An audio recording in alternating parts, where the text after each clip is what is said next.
आसाम में पोलिंग में बस महज 5 दिन अब बाकी रह गए हैं। अगले 5 दिन के बाद आसाम में पोलिंग होनी है। लेकिन जिस तरीके से बदरुद्दीन अजमल ने असदुद्दीन ओवैसी को बुलाकर पूरे माहौल को अलग रुख दे दिया है।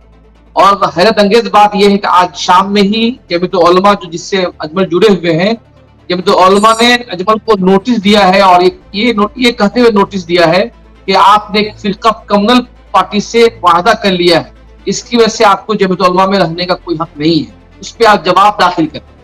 तो जाहिर सवाल ये है कि अजमल का ओवैसी के साथ जाना क्या आसाम की सियासत में कोई बड़ी तब्दीली लाएगी, या फिर बीजेपी का जो नैरेटिव है मियां मुस्लिम, उस नैरेटिव में अजमल फंस गए हैं और इसका नुकसान कांग्रेस वाले जो कोalition है उसको होगा। और आसाम में क्या बुनियादी इश्यूज हैं, बहुत सारे सवालात हैं। इन तमाम सवालों पर आज बातचीत करने के लिए हमारे साथ आसाम के सीनियर जर्नलिस्ट परेश मालाकार हैं। परेश मालाकार साहब आसाम की सियासत को बहुत गहरी नजर से देखते हैं और सीनियर सहाफी भी हैं और कई दिहाइयों से मतलब 30-40 सालों से सहाफत करते हुए आ रहे हैं। तो पूरे आसाम की पॉलिटिक्स, आसाम की नेशनलिज्म पॉलिटिक्स और फिर आसाम में जो इन दिनों कम्युनलिज्म है उस पर इनकी गहरी नजर है। सर, आपका इंसाफ न्यूज ऑनलाइन में हम वेलकम करते हैं। सर, मेरा पहला सवाल यही है कि मौजूदा जो आसाम की सियासत है उस पर आपका, इस तरह से बीजेपी ने पूरे इलेक्शन की नैरेटिव को हिंदू मुस्लिम में तब्दील करने की कोशिश की, जबकि कांग्रेस ने अगरचे इस नैरेटिव का कोई जवाब नहीं दिया है, लेकिन कुछ वेलफेयर स्कीम के जरिए नैरेटिव को खत्म करने की कोशिश की है। और लेकिन अजमल साहब ने जिस तरह से बीजेपी के जय श्री राम के नारे के जवाब में अल्लाह अकबर का नारा लगाया है, तो क्या इस इंतखाब में एक बार फिर हिंदू मुस्लिम की सियासत हवा फैल गई है पूरी?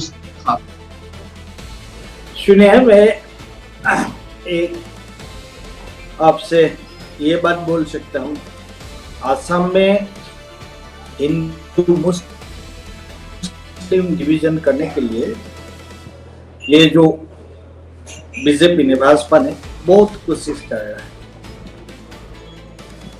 बट जो आसाम का जो लोग है ना, आसाम एक कंपोजिट कल्चर का स्टेट है। इसमें हिंदू मुस्लिम बहुत कुछ है, मियाँ असमीज मुस्लिम सब कुछ है। तो हिमंत बिश्व शर्मा का जो सरकार, ये सरकार ने बहुत कोशिश कर रहा है ये हिंदू मुस्लिम मियाँ ये डिवीजन लाने के लिए। और बट असम का जो आम लोग है, आपने ये 5 साल में आपने कहीं देखा कोई कम्युनल राइट देखा? आपने कोई कम्युनल राइट तो आप लोग ने नहीं देखा।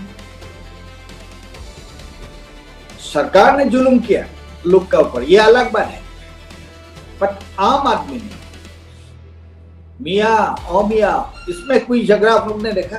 नहीं देखा, हुआ नहीं इसे कुछ। तो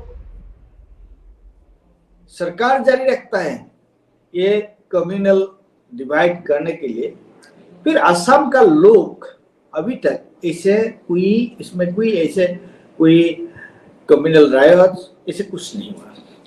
बट अभी जो अजमल का सवाल जो उठाया, तो अजमल अभी ये लोग जो माइनॉरिटी रिलीजियस कम्युनिटी का ये उन लोग ये समझ गया। तो अजमल एक्चुअली जो हिमंत बिश्व एक्सट्रीम हिंदुइज्म करता है और अजमल एक्सट्रीम मुस्लिम बात करते हैं। तो इसलिए आप एक्सट्रीम हिंदुइज्म, एक्सट्रीम उसे कम्युनल मुस्लिम इस्लाम ये करने से इसका मतलब क्या होता है? इसका मतलब तो यही होता है ना, दोनों तरफ से कम्युनल डिवाइड करने के लिए कोशिश हो रहा है। तो इसलिए अजमल ने हिमंत बिश्व को मदद किया, हिमंत बिश्व ने अजमल को मदद किया। बट ये बात असम का जो माइनॉरिटी लोग है ना, वो समझ गया, वो समझ गया। तो इसलिए और एक बात आपको मैं बताता हूं, तो बीजेपी का साथ असम में जो अलायंस हुआ, किसका साथ अलायंस हुआ? बीजेपी का साथ अलायंस हुआ एजीपी का,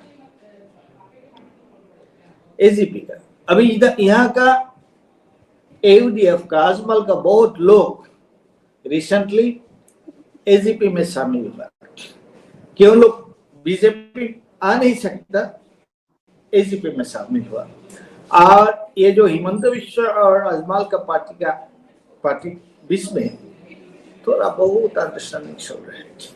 तो इसलिए जो असदुद्दीन ओवैसी इधर आ रहा है, मैं ये नहीं सोचता हूँ इसमें कोई बहुत बड़ा असर पड़ेगा। असम का इलेक्शन में कोई बड़ा असर नहीं पड़ेगा, ये सर मेरा आप जैसा बता, अंडरस्टैंडिंग है। जी जी सर, मैं जैसा आप बता रहे हैं कि ओवैसी के आने से कोई बहुत बड़ा असर नहीं होगा, तो मेरा सवाल ये है कि जैसे 2024 के इलेक्शन में ये अजमल साहब अपनी सीट 10 लाख वोट से हार गए, तो उसका ये बहुत सारी रिपोर्ट मैंने पढ़ी है जिसमें बतलाया गया है कि अजमल से मुसलमानों का भरोसा कम हो रहा है। तो क्या वाकई इस इलेक्शन में भी ये नजर आ रहा है कि मुस्लिम वोटर्स जो है अब अजमल पर भरोसा करने को तैयार नहीं है? नहीं, ये तो आपने बताया, क्योंकि अभी एयूडीएफ का सपोर्ट बेस श्रिंकिंग हो रहा है, इसलिए तो उन लोग का लोग एयूडीएफ से रिजाइन करके एजीपी में जा रहा है, कांग्रेस में आ रहा है, ये बात हुआ ना। मेरा सवाल सर ये है कि आखिर अजमल जो मियां मुस्लिम की पॉलिटिक्स करते हुए खड़े हुए थे, मतलब आसाम की पॉलिटिक्स में आए थे, आखिर आखिर ऐसा अजमल से क्या हो गया कि वह आसाम की जो मियां मुसलमान हैं या बंगाली मुसलमान जिसको हम कह सकते हैं, वो अजमल पर भरोसा नहीं कर रहे? क्या अजमल वाकई अंदर से अंदरून खाना जो है ये हिमंता से समझौता कर लिया था अपने बिजनेस के बचाने के हाँ लिए? हाँ, बिल्कुल बिल्कुल बिल्कुल, मैं तो यही बात कर रहा हूँ, बिल्कुल बिल्कुल बिल्कुल।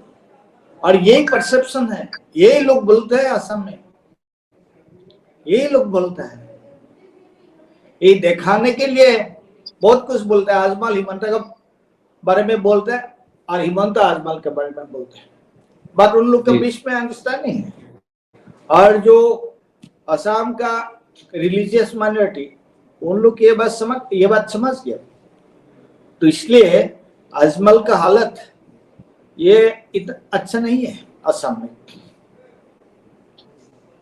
अब सर मेरा दूसरा सवाल है, आपने जो बात कही हमसे कि आसाम में हमेशा कंपोजिट कल्चर रहा है, लेकिन सर और अगरचे लैंग्वेज को लेके वहां पे बहुत ज्यादा क्राइसिस भी रहा है और लंबा उसकी एक पूरी हिस्ट्री है। लेकिन मेरा सवाल ये है कि जो पिछले 10 सालों में, पहले बीजेपी सोनोवाल की सरकार में, अब हेमंत की सरकार में, जिस तरह से एंटी मुस्लिम जब ये पैदा किया गया, उसके खिलाफ कुछ आसाम में ज्यादा ये मतलब मुजाहमत नजर नहीं आई है। उसके खिलाफ आसाम की जो सिविल सोसाइटी है वो अब जाके इलेक्शन के जमाने में कुछ अहम लोगों ने कुछ बोला है, लेकिन उम्मीदी तौर पे आसाम की जो अहम शख्सियात हैं उन्होंने कोई खास उस पर रद्द अमल नहीं दिया है। आखिर उसकी वजह क्या है? मैं आपका जो क्वेश्चन है ये बहुत ढंग से मैं नहीं समझा, आप थोड़ा और एक बार रिपीट करके बताइए सर जैसा आपने अभी प्लीज कहा प्लीज। इंटरव्यू में कि जी जी, जैसा आपने कहा कि आसाम की का जो कल्चर रहा है वो कंपोजिट कल्चर रहा है। यहाँ हाँ पे हाँ चाहे आसामी मुस्लिम हो या हाँ बंगाली मुस्लिम हो या आसामी हिंदू हो या बंगाली हिंदू, सब लोग मिलजुल के रहते आए हैं। और लेकिन उसके बावजूद भी कुछ लैंग्वेज के तौर पे यहाँ पे कुछ मतलब उसके क्राइसिस रहे हैं, और जो एक तवील उसकी एक लंबी हिस्ट्री है, लेकिन उसके हाँ बावजूद यहाँ पे कोई मैं बड़ा दंगा मैं नहीं हो। मैं समझ गया, सुनिए, जी जी ये बात 10 साल का नहीं है, जी ये बात 40 साल का है।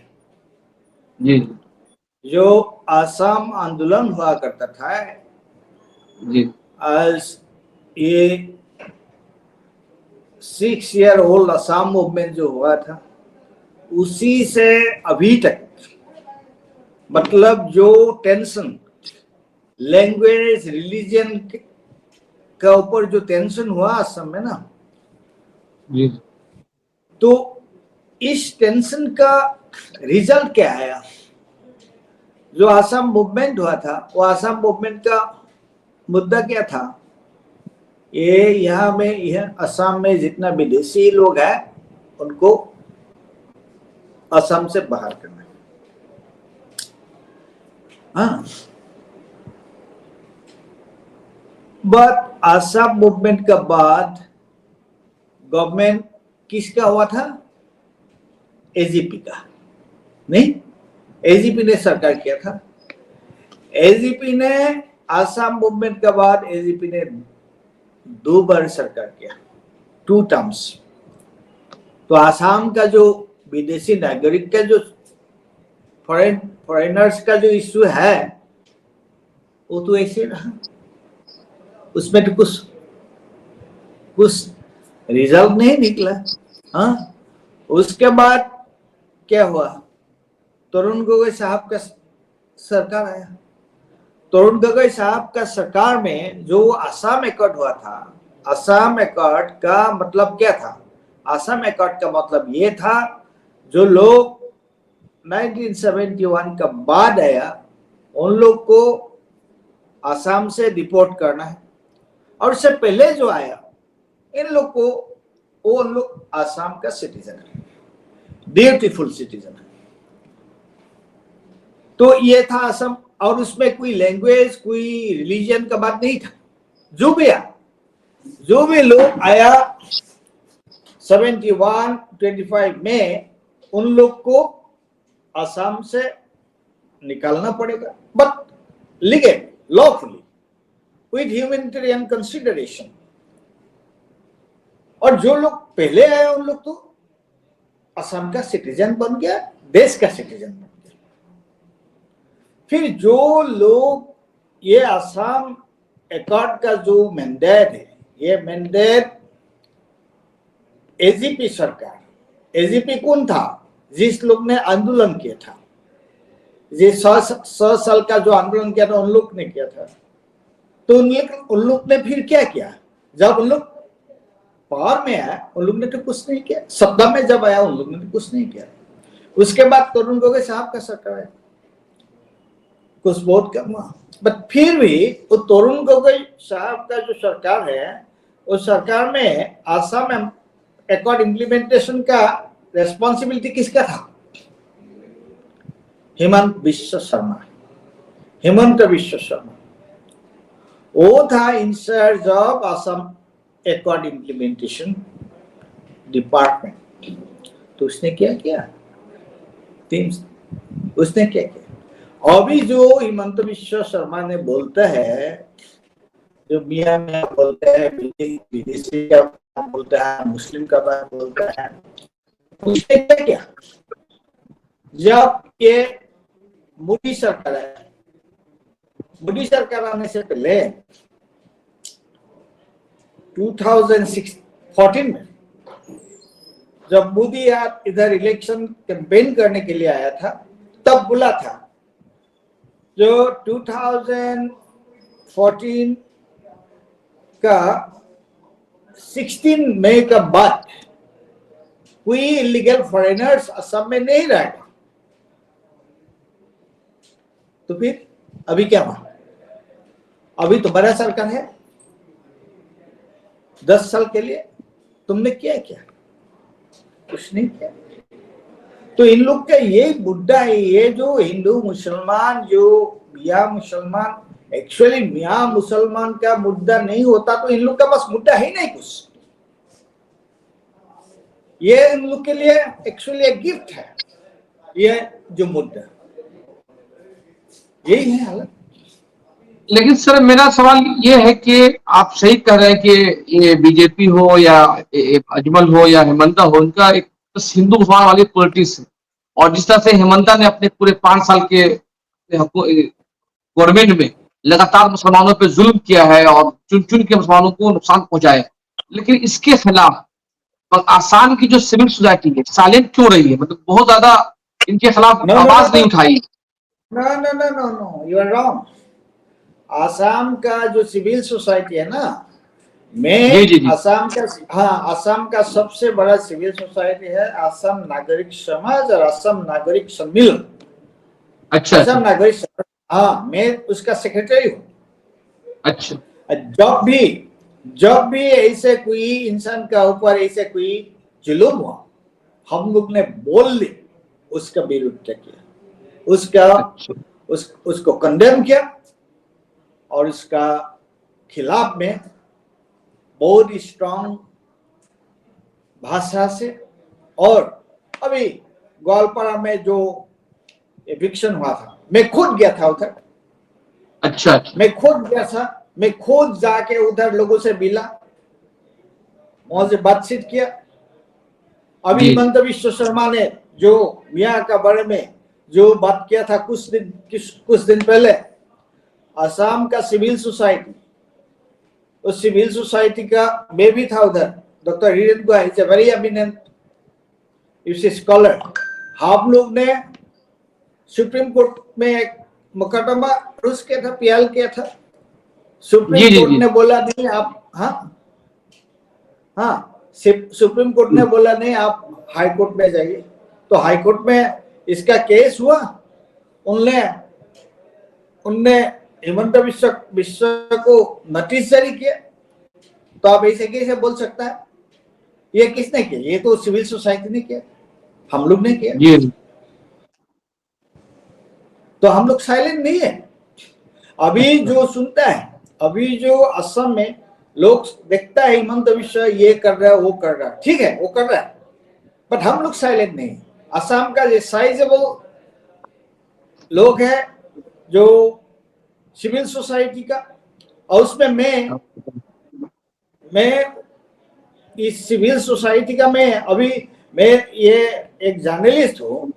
मैं नॉर्थ ईस्ट नाउ का मैं एडिटर इन चीफ हूँ, बट इसका अलावा मैं ये भी मैं असम सिविल सोसाइटी का कन्वीनर हूँ सर इस मेरा सवाल इलेक्शन ये में। है कि क्या इस इलेक्शन में जो अभी इलेक्शन हो रहा है 9 तारीख हो रहा है, क्या इसमें जो आसाम की जो सिविल सोसाइटी जिन्होंने अपील किया कि हिमंत शर्मा के खिलाफ, क्या इसका असर इलेक्शन में नजर आएगा? देखिए मैं आपको बताता हूँ,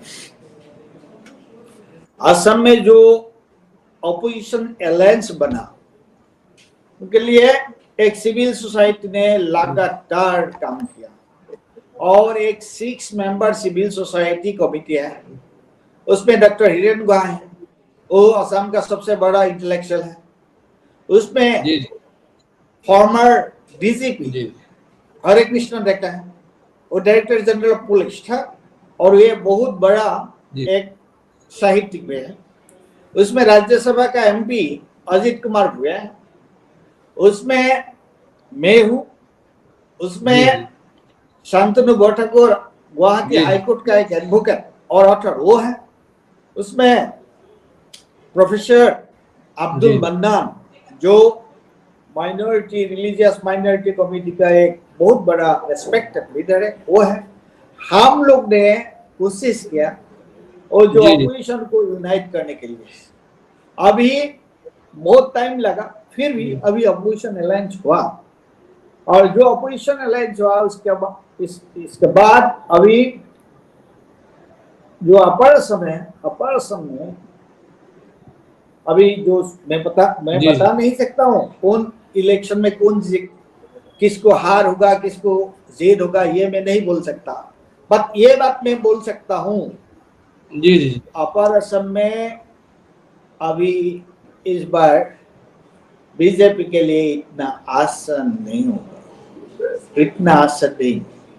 उन्होंने सब कुछ किया, इलेक्शन डिक्लेयर होने के पहले उन लोग ने पैसा दिया, 40 लाख वीमेन, उन लोग को 9,000 रुपया पैसा बांटा, वेबिंग।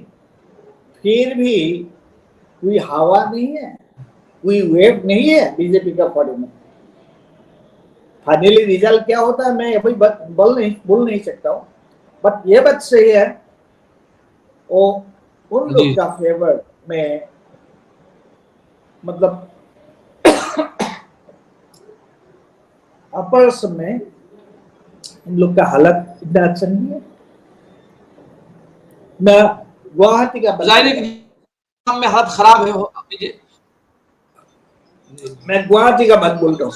आप सर जैसा बता रहे थे, जब अपर आसाम में हालत खराब है तो लोअर हाँ, आसाम में इतना या बाराक वैली में तो और इतना ज्यादा हालत खराब हो इतना जाएंगे। इतना अच्छा जी जी नहीं है, इतना अच्छा नहीं है। ये बिल्कुल सामने है।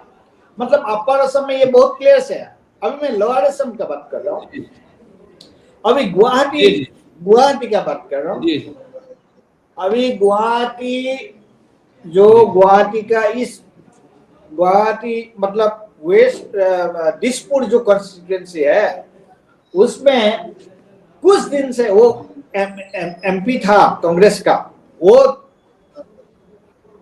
जी अभी अभी कांग्रेस छोड़ के बीजेपी में शामिल हुआ, तो उनको सीट मिला ये वाला जी दिसपुर वाला सीट।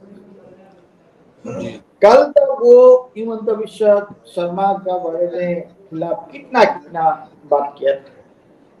अभी बीजेपी का जो बहुत दिन का पुराना खास आदमी है, वो रिजाइन करके उन अभी इलेक्शन में वो ये लड़ाई कर रहा है प्रद्युत बड़ोले का खिलाफ। अभी दूसरा मैं बात कर रहा हूँ आपको, जो सेंट्रल गुवाहाटी है, सेंट्रल गुवाहाटी में उन्होंने बीजेपी ने फिल किया उनका कैंडिडेट विजय गुप्ता करके, वो एक बिहार से आए जी हुए जी हैं।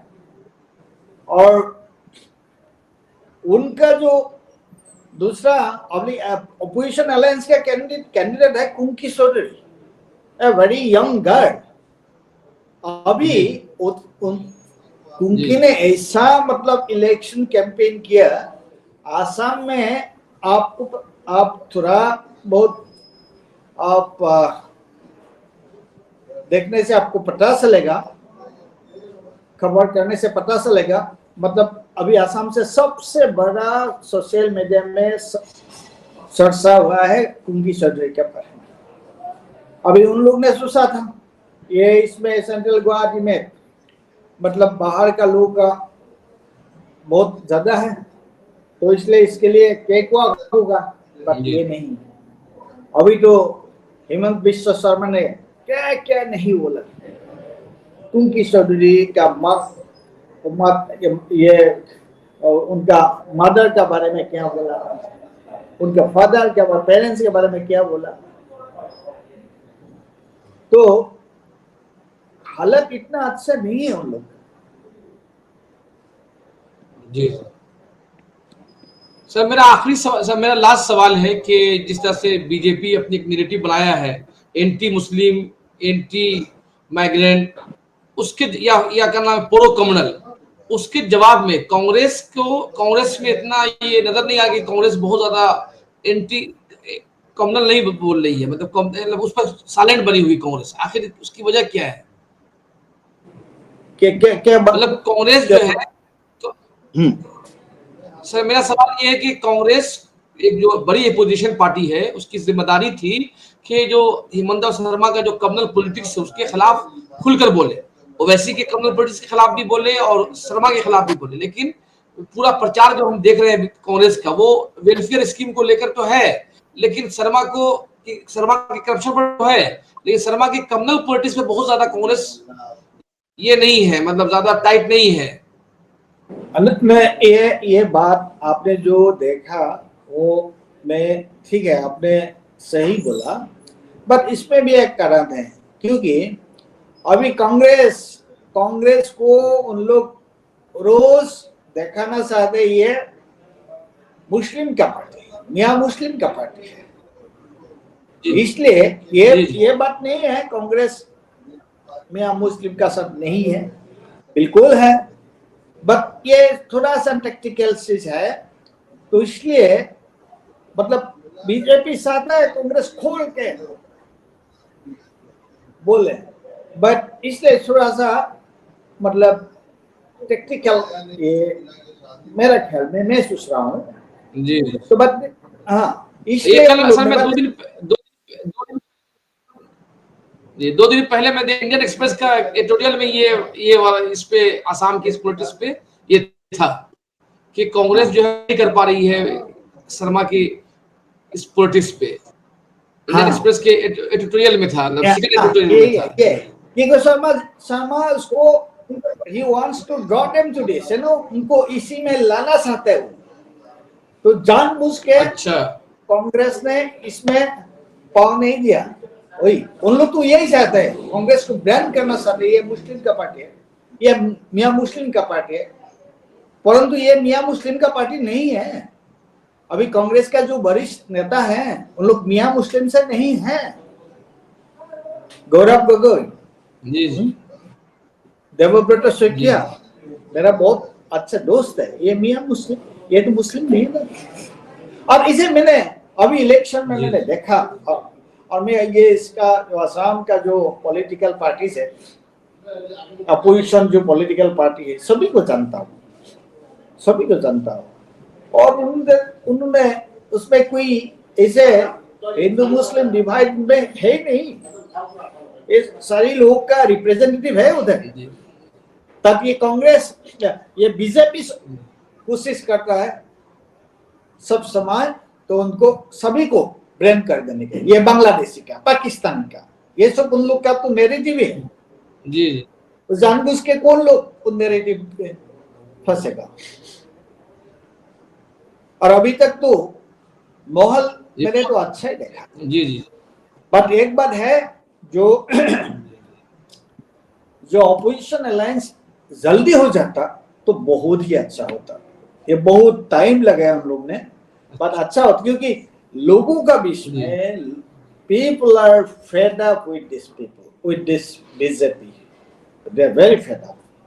मतलब बहुत ही नाराज है। तो ठीक है भाई साहब, सर, आपका बहुत बहुत शुक्रिया।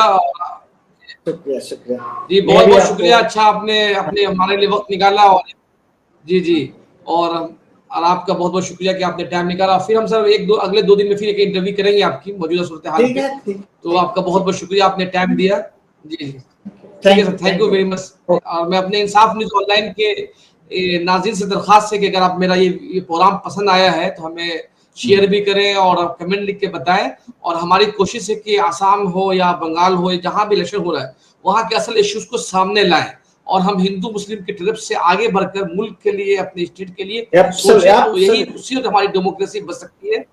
100% हम आपका साथ में सहमत। जी बहुत बहुत शुक्रिया कि जी जी ओके जी और तो ये हर एक बाशऊर शहरी की कोशिश यही होनी चाहिए कि हमें हिंदू मुस्लिम की तरफ से निकले और स्टेट के लिए, मुल्क के लिए सोचें और उसके मुल्क के लिए हम कुछ करना है, कामयाब फंडामेंटल। डेमोक्रेसी। हाँ, ठीक है, ओके, जी बाय। जी बहुत बहुत शुक्रिया सर। Okay, bye.